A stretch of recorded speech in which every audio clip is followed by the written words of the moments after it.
أما بعد فأعوذ بالله من الشيطان الرجيم بسم الله الرحمن الرحيم إن تصبك حسنة تسؤهم وإن تصبك مصيبة يقولوا قد أخذنا أمرنا من قبل ويتولوا وهم فرحون قل لن يصيبنا إلا ما كتب الله لنا هو مولانا وعلى الله فليتوكل المؤمنون قل هل تربصون بنا إلا إحدى الحسنيين ونحن نتربص بكم أن يصيبكم الله بعذاب من عنده أو بأيدينا فتربصوا إنا معكم متربصون قل أنفقوا طوعا أو كرها لن يتقبل منكم إنكم كنتم قوما فاسقين وما منعهم أن تقبل منهم نفقاتهم إلا أنهم كفروا بالله وبرسوله ولا يأتون الصلاة إلا وهم كسالى ولا ينفقون إلا وهم كارهون فلا تعجبك أموالهم ولا أولادهم إنما يريد الله ليعذبهم بها في الحياة الدنيا وتزهق أنفسهم وهم كافرون ويحلفون بالله إنهم لمنكم وما هم منكم ولكنهم قوم يفرحون لو يجدون ملجأ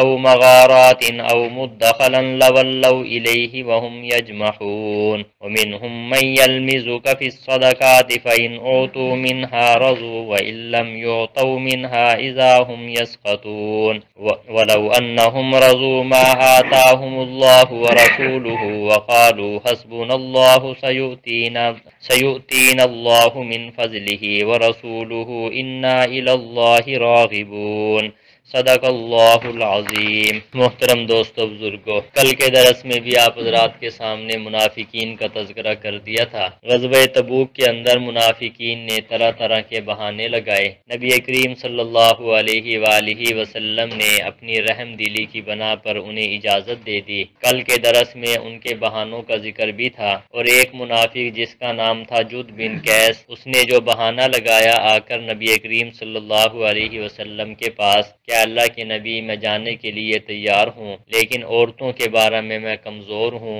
اگر میں وہاں چلا گیا تو فتنے میں مبتلا ہو جاؤں گا۔ مجھے یہ معلوم ہوا ہے کہ رومی عورتیں سفید ہوتی ہیں اور مجھے پھر برداشت نہیں ہوتا انہیں دیکھ کر، لہٰذا آپ مجھے اجازت دے دیں۔ اس قسم کے بہانے، اس قسم کی باتیں انہوں نے نبی کریم صلی اللہ علیہ وسلم کے سامنے آ کر کی، اور آپ صلی اللہ علیہ وسلم نے انہیں اپنی رحم دلی کی وجہ سے اجازت بھی فرما دی۔ آج کی یہ جو آیات مبارکہ آپ حضرات کے سامنے پڑھی ہیں، ان آیات مبارکہ کے اندر بھی منافقین کا ہی تذکرہ ہے۔ آپ حضرات یہ بات سمجھ لیں کہ مکی دور کے اندر کوئی بھی منافق نہیں تھا۔ سرور کائنات صلی اللہ علیہ وسلم جب مدینہ میں تشریف لائے، پھر منافقین کی کچھ جماعتیں، کچھ لوگ پیدا ہو گئے جو ظاہری طور پر کلمہ پڑھا کرتے تھے، دل ان کا انکار کیا کرتا تھا۔ اب علماء نے یہاں پہ تفصیل فرمائی ہے کہ آیا اس زمانے کے اندر بھی منافقین موجود ہیں یا نہیں ہیں، تو حضرت شاہ ولی اللہ محدث دہلوی رحمۃ اللہ علیہ ارشاد فرماتے ہیں کہ اس دور کے اندر، اس زمانہ کے اندر اعتقادی منافق نہیں ہے۔ ایک منافقین کی دو قسمیں ہیں، ایک اعتقادی منافق اور ایک عملی منافق۔ اعتقادی منافق کا مطلب یہ ہے کہ دل کے اندر کفر چھپا ہوا ہو، زبان پر اسلام ظاہر کیا جائے، اسے کہتے ہیں اعتقادی منافق۔ وہ آپ صلی اللہ علیہ وسلم کے زمانہ میں موجود تھے، لیکن آج کے زمانہ کے اندر جو ہے اعتقادی منافق نہیں ہے بلکہ عملی منافقین موجود ہیں۔ عملی منافقین کا مطلب یہ ہے کہ جو کام منافقین کیا کرتے تھے، آج مسلمانوں کے اندر وہ کام سرایت کرتے جا رہے ہیں۔ جیسا کہ سرور کائنات صلی اللہ علیہ وسلم نے منافقین کی نشانیوں میں سے یہ بات ارشاد فرمائی ہے کہ منافق جب بات کرتا ہے تو جھوٹ بولتا ہے، جب وعدہ کرتا ہے تو خلاف ورزی کرتا ہے، جب کسی سے لڑائی جھگڑا ہو جائے تو گالی گلوچ نکالتا ہے۔ قرآن مجید کے اندر جو منافقین کی نشانیاں مذکور ہیں، وہ نشانیاں یہ بھی ہیں کہ منافق آدمی نماز کے اندر سستی کیا کرتے تھے، جیسا کہ ابھی آگے آیات مبارکہ کے اندر آ رہا ہے۔ تو شاہ ولی اللہ محدث دہلوی رحمۃ اللہ علیہ فرماتے ہیں اعتقادی منافق تو اس دور کے اندر موجود نہیں ہے، لیکن عملی جو کام ہے وہ منافقین والے وہ مسلمانوں میں سرایت کر چکے ہیں۔ ہمیں ہر اس عمل سے بچنا چاہیے جو منافقین کی علامات میں سے ہے۔ بہرحال یہ جو پہلی آیت مبارکہ ہے اس کے اندر بھی منافقین کی ایک بری عادت کا ذکر کیا گیا ہے کہ ان کی عادت اور شیوہ یہ تھا، جب مسلمانوں کو کوئی فتح ہو جاتی، اللہ تعالیٰ انہیں فتح دے دیتے، مال غنیمت دے دیتے، تو یہ ان کو برداشت نہیں ہوا کرتا تھا، دل کے اندر جو ہے کوڑا کرتے تھے۔ اگر مسلمانوں کو تکلیف پہنچ جاتی، کوئی شکست پہنچ جاتی، تو پھر منافقین جو ہے خوش ہوا کرتے تھے۔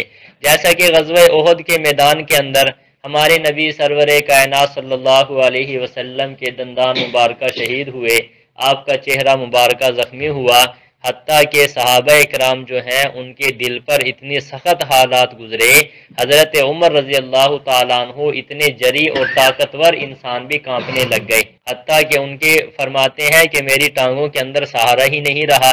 یہ سن کر کہ نبی کریم صلی اللہ علیہ وسلم کیا ہو گئے بھئی، زخمی ہو گئے۔ پھر منافقین نے اور کفار نے اعلان کیا کہ آپ کو نعوذ باللہ شہید کر دیا گیا۔ اس قسم کی جب آوازیں اٹھیں تو حضرت عمر بھی جو ہے وہ دل برداشتہ ہو گئے اور آپ کی ٹانگوں کے اندر بالکل سہارا نہیں رہا۔ لیکن منافقین کی کیا حالت تھی کہ ہمارے نبی کو جب تکلیف پہنچی تو وہ خوش ہو رہے تھے کہ اچھا ہو گیا، یہ کام ہو گیا۔ تو منافق جو ہے وہ آپ صلی اللہ علیہ وسلم اور صحابہ کرام کے عمل پر فرمایا وہ خوش نہیں ہوا کرتے تھے اگر اللہ انہیں فتح دے دیتے، اور اگر کوئی تکلیف پہنچ جایا کرتی تھی وہ بہت زیادہ خوش ہوا کرتے تھے۔ تو یہی چیز جو ہے مخلص دوست اور غیر مخلص کے اندر فرق کرنے والی ہے کہ اگر کوئی انسان یہ سمجھنا چاہتا ہے کہ میرا دوست میرے ساتھ مخلص ہے یا نہیں ہے، فرمایا اس کی علامت یہ ہے کہ اگر آپ کو کوئی فائدہ مند بات پہنچے اور تیرا دوست خوش ہو جائے تو سمجھو وہ آپ کے ساتھ کیا ہے، مخلص۔ اور اگر آپ کو کوئی تکلیف پہنچے اور اس کو تکلیف نہ ہو بلکہ وہ کیا ہے بھائی خوش ہوتا پھرے تو سمجھو وہ مخلص دوست نہیں ہے بلکہ کیا ہے بھائی، غیر مخلص ہے۔ یہی عادات کن کی تھی بھائی، منافقین کی تھی۔ اللہ رب العزت نے یہاں پہ اسی بات کو ذکر فرمایا ہے، ارشاد فرمایا ان تصیب کا حسنۃ تسؤہم، اگر آپ کو کوئی اچھی حالت پہنچتی ہے تو وہ ان کو غم میں ڈال دیتی ہے۔ صحابہ کو کوئی اچھی بات پہنچتی اور سرور کائنات صلی اللہ علیہ وسلم کو کوئی اچھی بات پہنچتی تو انہیں کیا ہو جاتے، غم ہو جاتا، غمگین ہو جایا کرتے تھے، پریشان ہو جایا کرتے تھے کہ یہ مسلمانوں کو فتح کیوں ہو گئی ہے۔ وَإِن تُصِبْكَ مُصِيبَةٌ يَقُولُوا قَدْ أَخَذْنَا أَمْرَنَا مِنْ قَبْلُ، اگر آپ کو کوئی مصیبت پہنچتی ہے تو یہ لوگ کہتے ہیں ہم نے اختیار کر لیا ہے اپنا امر اس سے پہلے ہی۔ کیا مطلب، جب سرور کائنات صلی اللہ علیہ وسلم اور صحابہ کو کوئی تکلیف پہنچتی تو خوش ہوا کرتے تھے کہ اچھا ہو گیا ہم نے پہلے ہی اپنا انتظام کر لیا، اگر ہم ان کے ساتھ مل جاتے تو ہمیں بھی نقصان پہنچتا، اچھا ہو گیا ہم نے کیا کر لیا، اپنا انتظام کر لیا۔ اس قسم کی باتیں وہ کیا کرتے تھے۔ فرمایا وَيَتَوَلَّوْا وَهُمْ فَرِحُونَ، اور پیٹ پھیر کے جاتے ہیں اس حال میں کہ خوش ہوتے ہیں، آپ کی مجلس سے اٹھتے ہیں اور جاتے ہیں، دلوں میں خیال کرتے ہیں کہ اچھا ہو گیا ہم نہیں پھنسے، اچھا ہو گیا ہمیں مشکلات نہیں آئی، اگر ہم قریب ہوتے تو ہمیں مشکلات آ جاتی۔ سرور کائنات صلی اللہ علیہ وسلم کی مجلس سے پیٹ پھیر کر کیا ہے بھئی خوش ہوتے ہوئے چلے جاتے۔ فرمایا قُلْ لَن يُصِيبَنَا إِلَّا مَا كَتَبَ اللَّهُ لَنَا، اے پیغمبر آپ کہہ دیجئے ہرگز نہیں پہنچے گی مگر ہمیں وہی چیز جو اللہ نے ہمارے لیے لکھ دی ہے، ہوا مولانا، وہ ہمارا کارساز ہے۔ یہ اعلان کروایا جا رہا ہے سرور کائنات صلی اللہ علیہ وسلم کی زبان مبارکہ سے کہ ہمیں وہی پہنچے گا جو اللہ نے ہمارے لیے کیا کر دیا بھائی، لکھ دیا، جو مقدر میں ہے وہی پہنچے گا، اور ہمارا کارساز کون ہے بھائی، اللہ تعالیٰ۔ تمام کاموں کو بنانے والے وہ کون سی ذات ہے بھائی، اللہ تعالیٰ کی ذات ہے۔ وعلی اللہ فلیتوکل المؤمنون، اللہ ہی پر بھروسہ کرنا چاہیے ایمان والوں کو۔ جو ایمان والے ہیں ان کا خالصتاً بھروسہ کس پر ہونا چاہیے، اللہ تعالیٰ پر ہونا چاہیے۔ دنیا کے اندر اسباب اختیار کیا جائے لیکن نتیجہ اس پر نہیں ہونا چاہیے، نظر ساری کی ساری مومن کی کس پر ہونی چاہیے بھائی، اللہ تعالیٰ پر ہونی چاہیے۔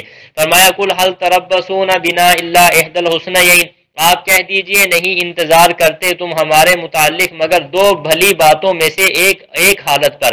کیا مطلب، سرور کائنات صلی اللہ علیہ وسلم کی زبان سے یہ اعلان کروایا جا رہا ہے، منافقین کو یہ بات کہی جا رہی ہے کہ آپ ان کو یہ بات کہہ دیں تم ہمارے بارے میں دو باتوں کا انتظار کرتے ہو، یعنی ایک کیا ہے بھائی شہادت اور دوسرا کیا ہے بھائی مال غنیمت، اور فرمایا یہ دونوں باتیں ہمارے لیے کیا ہے بھائی، بھلی ہیں، بہتر ہیں۔ اگر شہید ہو جائے تو شہید کا رتبہ بہت اعلیٰ ہے اور اونچا درجہ ہے، جیسا کہ حدیث پاک کے اندر آتا ہے شہید کی خون کا قطرہ زمین کے پر گرنے سے پہلے ہی اللہ تعالیٰ اس کی کیا فرما دیتے ہیں؟ بخشش فرما دیتے ہیں۔ اب شہادت بھی مومن کے لیے تحفہ ہے، اور اگر شہادت نہ ملے میدان جہاد کے اندر اللہ تعالیٰ فتح عطا فرما دیں تو فتح کی صورت کے اندر مال غنیمت حاصل ہو جاتا ہے، اور مال غنیمت بھی بھلی چیز ہے۔ تو آپ صلی اللہ علیہ وسلم کو یہ بات کہی گئی ہے، ان منافقین کو یہ بات کہہ دو کہ تمہیں دو ہی باتوں کا انتظار ہے، یا ہمیں شہادت ملے گی یا ہمیں مال غنیمت ملے گا، اور دونوں چیزیں ہمارے لیے کیا ہے بھائی؟ خیر ہی خیر ہے۔ شہادت ملے گی تو رتبہ ہے، مال غنیمت ملے گا تو پھر بھی اللہ کی طرف سے اس میں کیا ہے بھائی؟ خیر ہے۔ فرمایا وَنَحْنُ نَتَرَبَّصُ بِكُمْ، اور ہم انتظار کرتے ہیں تمہارے بارے میں، أَن يُصِيبَكُمُ اللَّهُ بِعَذَابٍ مِّنْ عِنْدِهِ أَوْ بِأَيْدِينَا، کہ پہنچا دے تمہیں اللہ تعالیٰ عذاب اپنے پاس سے یا ہمارے ہاتھوں سے۔ ہمیں بھی تمہارے بارے میں دو باتوں کا انتظار ہے، اور تمہیں ہمارے بارے میں دو باتوں کا انتظار ہے۔ جو تمہیں ہمارے بارے میں دو باتوں کا انتظار ہے وہ اچھی چیزیں ہیں، وہ کیا ہے بھائی؟ یا شہادت ہے یا کیا ہے بھائی؟ مال غنیمت۔ اور ہمیں تمہارے بارے میں دو باتوں کا انتظار ہے، وہ تمہارے حق میں کیا ہے بھائی؟ بری۔ وہ دو باتیں کیا ہے بھائی؟ یا منافقین کو اللہ تعالیٰ عذاب دے دیں گے، یہ تمہارے حق میں کیا ہے؟ بری۔ یا اللہ تعالیٰ ہمارے ذریعے تمہاری پٹائی کروائیں گے، یہ بھی تمہارے حق میں کیا ہے بھائی؟ بری ہے۔ ارشاد فرمایا فَتَرَبَّصُوا إِنَّا مَعَكُمْ مُتَرَبِّصُونَ، بس تم انتظار کرو، بے شک ہم بھی تمہارے ساتھ کیا ہے بھائی؟ انتظار کرنے والے ہیں۔ سلسلہ چلتا ہی رہتا ہے، خیر اور شر کا شروع سے سلسلہ چلتا آیا ہے اور چلتا ہی رہے گا۔ تم بھی انتظار کرو اور ہم بھی کیا کرتے ہیں بھائی؟ انتظار کرتے ہیں۔ بہرحال کامیابی کس کی ہے بھائی؟ اہل ایمان کی ہے۔ آگے ارشاد فرمایا قُلْ أَنفِقُوا طَوْعًا أَوْ كَرْهًا، اس آیت مبارکہ کے اندر اللہ رب العزت نے بات ارشاد فرمائی ہے منافقین جو کام بھی کرتے ہیں ان کا وہ عمل اللہ کے ہاں قابل قبول نہیں ہے۔ مال دیں گے، مال بھی اللہ کے ہاں قابل قبول نہیں ہے۔ نماز پڑھتے ہیں، نماز بھی قابل قبول نہیں ہے۔ دیگر عبادات بھی اللہ کے ہاں قابل قبول نہیں ہے۔ اب منافقین کی عبادات اللہ کے ہاں قابل قبول نہیں ہے، وجہ اس کی علماء نے یہ لکھی ہے کیونکہ ان کے دلوں کے اندر کفر ہے اور زبان پر کلمہ ہے۔ جب دلوں کے اندر کفر ہو اور زبان پر کلمہ ہو، ان لوگوں کی یہ عبادات قبول نہیں ہوتی۔ اسی بات کو ذکر کرتے ہوئے فرمایا قُلْ أَنفِقُوا طَوْعًا أَوْ كَرْهًا، آپ کہہ دیجئے خرچ کرو تم خوشی سے یا ناگواری سے۔ منافقین کو کہا جا رہا ہے خوشی سے اللہ کے راستہ میں دو یا زبردستی کر کے دو۔ فرمایا لَن يُتَقَبَّلَ مِنْكُمْ، ہرگز قبول نہیں کیا جائے گا تمہاری طرف سے، یہ دیا ہوا تمہارا پیسہ قبول نہیں کیا جائے گا۔ اِنَّكُمْ كُنْتُمْ قَوْمًا فَاسِقِينَ، بے شک تم نافرمان لوگ ہو۔ نافرمانی سے مراد کیا ہے؟ دل سے انکار کرتے ہو، کس کا ہے بھائی؟ ایمان کا۔ فرمایا وَمَا مَنَعَهُمْ أَن تُقْبَلَ مِنْهُمْ نَفَقَاتُهُمْ، نہیں روکا ان کو یعنی ان کے صدقات کے قبول کیے جانے کو، إِلَّا أَنَّهُمْ كَفَرُوا بِاللَّهِ وَبِرَسُولِهِ، بے شک انہوں نے کفر کیا اللہ اور اللہ کے رسول کے ساتھ۔ وَلَا يَأْتُونَ الصَّلَاةَ إِلَّا وَهُمْ كُسَالَىٰ، نہیں آتے وہ نماز کے پاس مگر اس حال میں کہ سستی کے مارے ہوئے، مگر اس حال میں کہ کیا ہے بھائی؟ سستی کے۔ ان کے اعمال قبول کیوں نہیں ہوتے؟ وجہ بیان فرما دی کہ اللہ اور اللہ کے رسول کا کیا کرتے ہیں؟ انکار کرتے ہیں۔ اور فرمایا ان کی ایک خاص نشانی بتا دی، وہ خاص نشانی کیا ہے بھائی؟ نماز میں آتے ہیں سستی کے مارے ہوئے ہیں بھائی، ایسے آتے ہیں جیسا کہ بوجھ پڑ گیا ہے سروں پہ، ایسے ہو گیا جیسا کہ پہاڑ سروں پہ ڈال دیا گیا، ٹہلتے ہوئے وقت کو گزارتے ہوئے ہیں، بڑی مشکل سے مسجد کے اندر آتے ہیں۔ تو یہ نماز کے اندر سستی خاص طور پہ کس کی علامات میں سے ہے بھائی؟ منافقین کی علامات میں سے ہے۔ ہمیں ان باتوں سے بچنا چاہیے، مسلمان کے اندر بھی یہ باتیں پائی جاتی ہیں، نماز کے اندر سستی سے انسان کو کیا ہے بھائی؟ بچنا چاہیے۔ فرمایا وَلَا يُنْفِقُونَ إِلَّا وَهُمْ، نہیں خرچ کرتے مگر وہ اس حال میں کارہون، ناخوش ہوتے ہیں، دیتے ہیں دل سے خوشی کے ساتھ نہیں دیتے۔ اور مسلمان کے اندر بھی آج یہ کمزوری ہے، جب اللہ کے راستہ میں زکوٰۃ دیتا ہے، عشر دیتا ہے، دل کی خوشی کے ساتھ نہیں دیتا، ٹیکس سمجھتے ہوئے دیتا ہے۔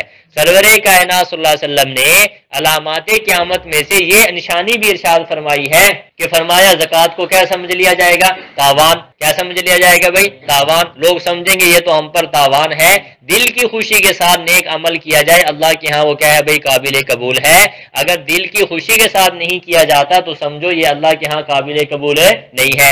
آگے فرمایا فَلَا تُعْجِبْكَ أَمْوَالُهُمْ وَلَا أَوْلَادُهُمْ، تعجب میں نہ ڈالے ان کے مال اور ان کی اولاد آپ کو۔ یعنی ان کے مال زیادہ ہیں اور ان کے اولادیں زیادہ ہیں، اس سے کوئی تعجب نہیں ہونا چاہیے۔ کفار کے پاس آج اگر حکومتیں ہیں، مال ہے، دولت ہے، ان کی طاقتیں ہیں، اس سے مسلمان کو تعجب کے اندر نہیں آنا چاہیے، یہ کچھ بھی نہیں ہے۔ ایمان کے مقابلہ میں یہ ساری چیزیں زیرو ہیں، ایمان کے مقابلہ میں یہ ساری چیزوں کیا ہے بھائی؟ زیرو ہیں۔ ایمان سب سے بڑی نعمت ہے۔ فرمایا انما یرید اللہ لیعذبہم بہا فی الحیات الدنیا، اللہ تعالیٰ ارادہ کرتا ہے کہ عذاب دے ان کو ان کے مالوں کے ذریعے دنیا کی زندگی میں، وتضحک انفسہم وہم کافرون، فرمایا اور چلی جائے ان کی جانیں اس حال میں کہ وہ کافر ہیں۔ اللہ تعالیٰ چاہتے ہیں کہ ان کو انہی مال کے ذریعے اور اولاد کے ذریعے دنیا میں ہی کہہ دیا جائے بھائی، عذاب دیا جائے، اور یہ کفر کی حالت کے اندر کیا ہے بھائی؟ چلے جائیں۔ دوستو عرض یہ ہے کہ جب ایک انسان کافر ہو اور اگر وہ کوئی اچھا عمل کر لے تو اللہ تعالیٰ یہ چاہتے ہیں کہ اس کے اچھے عمل کا بدلہ دنیا میں مل جائے، آخرت میں اس کو کچھ نہ ملے۔ پھر اللہ تعالیٰ اس کو نعمتیں دے دیتے ہیں، مال کی نعمت دے دی، اولاد کی دے دی، اور فرمایا جو مومن ہے اللہ تعالیٰ چاہتے ہیں کہ مومن مسلمان صاف ستھرا ہو کر آخرت کے اندر جائے، اس کے ذمے کوئی گناہ نہ ہو۔ فرمایا اس کی وجہ سے انسان پر پریشانیاں، مسلمان پر پریشانیاں، مصیبتیں آتی رہتی ہیں، جس کی وجہ سے گناہ صاف ہوتے چلے جاتے ہیں، جس کی وجہ سے کیا ہے بھائی؟ حضرت مولانا قاری محمد طیب قاسمی رحمہ اللہ نے لکھا ہے، فرمایا ایک مسلمان اگر اس کے ذمے گناہ زیادہ ہوں تو اللہ تعالیٰ کیا کرتے ہیں؟ دنیا کے اندر تکلیف دیتے ہیں، اگر تکلیف سے گناہ معاف ہو جائے تو ٹھیک، اگر تکلیف نہیں دیتے تو پھر اللہ تکلیف سے گناہ معاف نہیں ہوتے تو فرمایا تکلیف کے ساتھ ساتھ موت بھی دے دیتے ہیں۔ ایک تو پریشانی ہے، بیماری ہے، بیماری کے ساتھ ساتھ گھر میں کوئی فوتگی ہو گئی، کوئی بیٹا فوت ہو گیا، بھائی ہو گیا، والد فوت ہو گیا، اب ڈبل غم ہے اس مسلمان پہ، ایک تو بیماری کا ہے اور ایک کیا ہے کس کا بھائی؟ موت کا۔ فرمایا پھر اس دو تکلیفیں دے کر اللہ اس کے گناہوں کو کیا کر دیتے ہیں بھائی؟ صاف کر دیتے ہیں۔ فرمایا بعض مرتبہ گناہ اتنے زیادہ ہوتے ہیں کہ فرمایا کہ اس کو اپنا فوتگی کے ساتھ ساتھ بھی اس کے گناہ معاف نہیں ہوتے، تو پھر اللہ تعالیٰ بیماری بھی دیتے ہیں اور موت بھی دے دیتے ہیں، ساتھ ساتھ اس کو نادار بھی کر دیتے ہیں، مفلس بھی کر دیتے ہیں کہ بیمار ہے لیکن اس کو پیسے نہیں ہے دوائی لینے کی، اب 3 غم اس کے ذمے ہو گئے۔ فرمایا ان 3 غموں کی وجہ سے اللہ اس کے گناہوں کو کیا کر دیتے ہیں؟ صاف کر دیتے ہیں۔ فرمایا بعض مرتبہ انسان بہت زیادہ گناہگار ہوتا ہے تو پھر اللہ تعالیٰ بیماری بھی دے دیتے ہیں، موت بھی دے دیتے ہیں، مفلسی بھی دے دیتے ہیں۔ فرمایا پھر روح اس کی آسانی کے ساتھ نہیں نکلتی، ساری تکلیف وہاں دے دی جاتی ہے تاکہ اس تکلیف کی وجہ سے اس کے گناہ مومن کے یہیں صاف ہو جائیں اور آخرت میں وہ کیا ہے بھائی؟ صاف ستھرا ہو کر چلا جائے۔ بہرحال منافقین کو جو مال و دولت دیا جاتا ہے یہ ان کو عذاب کی صورت ہے، اور مومن کو جو تکلیف دی جاتی ہے یہ آنے والی زندگی کے لیے راحت کی صورت ہے۔ آگے ارشاد فرمایا وَيَحْلِفُونَ بِاللَّهِ إِنَّهُمْ لَمِنْكُمْ، قسمیں کھاتے ہیں اللہ کی بے شک وہ البتہ تم میں سے ہیں۔ ہمارے نبی کی مجلس میں آتے اور آ کر قسمیں اٹھا اٹھا کے کہتے کہ ہم تو مومن ہیں، ہم تو ہر وقت آپ کے ساتھ ہیں، وَمَا هُمْ مِنْكُمْ، حالانکہ وہ تم میں سے نہیں ہیں، وَلَكِنَّهُمْ قَوْمٌ يَفْرَقُونَ، لیکن وہ لوگ ڈرتے ہیں۔ آپ کے سامنے آ کر اسلام کیوں قبول کرتے ہیں؟ تاکہ ہمیں کیا ہے بھائی پٹائی نہ ہو، ہمارے اوپر سختی نہ ہو جائے، ڈرتے ہوئے قسمیں اٹھا اٹھا کے اپنی کیا ہے بھائی اظہار کرتے ہیں ایمان کا، حالانکہ وہ تم میں سے نہیں ہے۔ فرمایا لو یجدون ملجأ او مغارات، اگر پالیں وہ کوئی ٹھکانہ، او مغارات یا کوئی غار، او مدخلا یا کوئی گھسنے کی جگہ، لولوا الیہ، تو البتہ پیٹ پھیریں گے وہ اس کی طرف، وہم یجمعون، اس حال میں کہ وہ رسے توڑاتے ہوئے ہوں گے۔ یعنی کیا مطلب؟ اگر وہ آپ کے علاوہ کوئی اپنی الگ محفوظ جگہ سمجھے تو آپ سے ایسے بھاگیں گے جیسا کہ جانور رسے توڑا کر بھاگتا ہے۔ اب ان منافقین کے خلاف جہاد فرض کیوں نہیں ہوا ہے؟ کفار کے خلاف تو ہمارے نبی نے کیا کیا بھائی؟ جہاد کیا، مشرکین کے ساتھ کیا۔ اب کیا ہے منافقین کے ساتھ جہاد ہے فرض کیوں نہیں ہوا یا جہاد کیوں نہیں کیا گیا؟ حضرت عمر رضی اللہ تعالیٰ عنہ نے نبی کریم صلی اللہ علیہ وسلم کو عرض کیا کہ اللہ کے نبی آپ مجھے اجازت دیں میں منافقین کی گردن اڑا دوں۔ نبی کریم صلی اللہ علیہ وسلم نے فرمایا نہیں، ایسا نہیں ہے، لوگ کہیں گے کہ اپنے ہی بندوں کو مارنے لگ گیا۔ اپنے ہی بندوں کو، کیونکہ ظاہری طور پر کیا پڑھا کرتے تھے؟ کلمہ پڑھا کرتے تھے۔ اب کفار کیا کہیں گے بھئی اپنے ہی بندوں کو اس نے محمد نے قتل کرنا شروع کر دیا اور ان کو مارنا شروع کر دیا، اسی لیے حضرت سرور کائنات صلی اللہ علیہ وسلم نے حضرت عمر کو کیا فرما دیا؟ منع فرما دیا، کیونکہ یہ کلمہ بھی پڑھتے تھے، نمازیں بھی پڑھتے تھے اور سارا کے سارا مال بھی دیا کرتے تھے، تو سرور کائنات صلی اللہ علیہ وسلم نے یہ منع فرما دیا حضرت عمر کو۔ آگے فرمایا منہم من یلمزک فی الصدقات، ان آیات میں بھی ان کی خباثت کا ذکر ہے۔ سرور کائنات صلی اللہ علیہ وسلم اگر کہیں جہاد سے کوئی مال آتا اور ان منافقین کو دے دیا کرتے تھے تو پھر یہ کیا کرتے تھے؟ یاد رکھا کرتے تھے کہ فلاں موقع پہ مجھے کتنا مال دیا ہے، اگر آنے والے وقت میں تھوڑا مال دیتے تو پھر شکایتیں کرتے کہ پیچھے پہلے تو اتنا زیادہ دیا ہے اب تھوڑا کیوں دیا، سمجھ آ رہی ہے نا؟ تو اس قسم کی یعنی گویا کہ ان کو آپ صلی اللہ علیہ وسلم کے ساتھ جو محبت تھی وہ مال کے طور پہ تھی کہ مال ملتا رہے تو ہم ٹھیک ہیں، مال ختم ہو گئے تو ہم کیا ہے بھئی ختم ہے۔ یہی خباثت اللہ تعالیٰ نے یہاں پہ ذکر فرمائی ہے۔ فرمایا ہے وَمِنْهُمْ مَن يَلْمِزُكَ فِي الصَّدَقَاتِ، ان میں سے بعض وہ ہیں جو آپ کو تانا دیتے ہیں صدقات کے بارے میں، تانا دیتے ہیں کیا ہے بھئی؟ کہا کرتے تھے اب تھوڑا کیوں دیا، فلاں کو اتنا دے دیا مجھے تھوڑا کیوں دیا، اس قسم کی باتیں وہ کیا کرتے تھے۔ یعنی یوں سمجھیں کہ نبی کریم صلی اللہ علیہ وسلم کے فیصلہ سے وہ مطمئن نہیں ہوا کرتے تھے، آپ کے فیصلہ پر لبیک نہیں کہتے تھے اور مطمئن بھی نہیں ہوتے تھے۔ آپ سمجھتے ہیں کہ جو مخلص ہو وہ تو بھوکا بھی رہ کر جو ہے ساتھ دیتا ہے، مخلص جو ہوتا ہے وہ بھوکا بھی رہ کر کیا دیتا ہے بھئی؟ آپ نے پیچھے سنا ہے حضرت ابوبکر صدیق رضی اللہ تعالیٰ عنہ کا واقعہ، کتنے غم کے اندر بھی حضور کا ساتھ دیا، کتنے پریشانی میں حتیٰ کہ جان کو ہتھیلی پہ رکھ کے حضور کا کیا دیا بھئی؟ ساتھ دیا۔ اور جو مخلص نہیں ہوا کرتا تو پھر جب تک مال ہے، ہمارے سارے محترم رحمت اللہ علیہ فرمایا کرتے تھے کہ دسترخوان پہ تو سارے ہی دوست نظر آتے ہیں، دسترخوان پہ تو سارے ہی دوست نظر آتے ہیں، پتہ اس وقت دوستوں کا چلتا ہے جب پریشانی اور مصیبت انسان کے پاس آ جائے۔ تو یہ بھی ہر وقت اسی اس میں رہا کرتے تھے اور پھر حضور کو نعوذ باللہ کیا دیا کرتے تھے؟ تانے دیا کرتے تھے کہ فلاں کو اتنا دے دیا ہمیں تھوڑا کیوں دیا، اس وقت میں ہمیں زیادہ کیوں دیا تھا۔ تو اسی چیز کا ذکر کرتے ہوئے فرمایا وَمِنْهُمْ مَن يَلْمِزُكَ فِي الصَّدَقَاتِ، ان میں سے بعض وہ ہیں جو آپ کو تانا دیتے ہیں صدقات کے بارے میں۔ فَإِنْ أُوتُوا مِنْهَا رَضُوا، اگر دے دیے جائیں ان کو صدقات میں سے تو یہ خوش ہو جاتے ہیں، مال مل جائے تو کیا ہو جاتے ہیں بھائی؟ خوش ہو جاتے ہیں۔ وَإِن لَّمْ يُعْطَوْا مِنْهَا إِذَا هُمْ يَسْخَطُونَ، اگر صدقات میں سے نہ دیے جائیں تو اچانک کیا ہو جاتے ہیں بھائی؟ ناراض ہو جاتے ہیں۔ وَلَوْ أَنَّهُمْ رَضُوا مَا آتَاهُمُ اللَّهُ، اللہ تعالیٰ ارشاد فرماتے ہیں اگر یہ راضی ہو جاتے اس چیز پر جو اللہ نے ان کو دی ہے اور اس کے رسول نے ان کو دی ہے، جو کچھ ملتا اس پر خوش ہو جاتے تو کیا ہوتا؟ وقالو، اور کہہ دیتے حسبنا اللہ، ہمارے لیے اللہ کافی ہے، سیؤتینا اللہ من فضلہ، ان قریب دیں گے اللہ تعالی ہمیں اپنے فضل سے، ورسولہ، اور اس کا رسول ہمیں دے گا۔ یہ بات ان کو کہنی چاہیے تھی کہ جو کچھ ہمیں مل گئی ہم اس پر کیا ہے بھئی؟ راضی ہیں، اللہ اور اللہ کا رسول اس کے بعد بھی ہمیں دے گا۔ انا الی اللہ راغبون، بے شک ہم اللہ کی طرف کیا ہے بھئی؟ رغبت کرنے والے ہیں۔ یہ حالت ان کے لیے کیا ہوتی؟ بہتر ہوتی، لیکن وہ یہ بات تو کہا ہی نہیں کیا کرتے تھے۔ جو کچھ اگر مل جاتا تو کہتے تھوڑا ہے، اگر نہیں ملتا تو پھر تانا دیتے، کسی دوسرے کو زیادہ مل جاتا پھر تانا دیتے۔ تو یہ منافقین کی خصلتیں اللہ رب العزت نے یہاں پہ ذکر فرمائی ہیں۔ ہمیں ان عادات کو سمجھنا چاہیے، پھر ان تمام عادات سے بچنے کی کوشش کرنی چاہیے۔ اللہ تعالی ہمارے درس کو قبول فرمائے۔ انشاءاللہ